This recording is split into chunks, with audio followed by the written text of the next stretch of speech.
Believe me, there is no shortage of demand for good IP. So the question is, are you ready to license? And everybody says, well, when am I ready to license? Well, first of all, I always say you're always ready to license. You should always be ready to license, in my opinion. But this kind of gives you a snapshot, because it is a question that comes up a lot of times. This is not a start and finish thing. It's always going. But it's basically at the front end, it's all your money and you're not making any money. Okay? Until you can reach a point where your IP has got, and you probably hear this term all the time, traction. Do you have any traction? Traction, traction. You know, it's about to tear your hair out with traction. But there's some validity to that.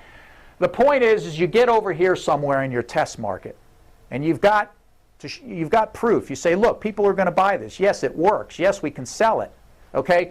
This is the area then you're in where you've got a real opportunity now to think about licensing. And then, of course, as you move further down the curve towards sales, once you start selling, once somebody's paying you money, once you're generating revenues, can you oh, absolutely then.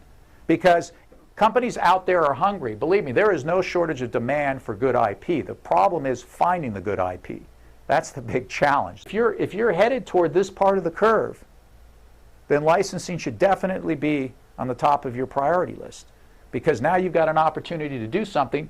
And by the way, once you get into this licensing part, then your sales accelerate, because now you're working with somebody that's already got the wheel in motion. See, the hardest thing to do is to get a wheel rolling, is it not?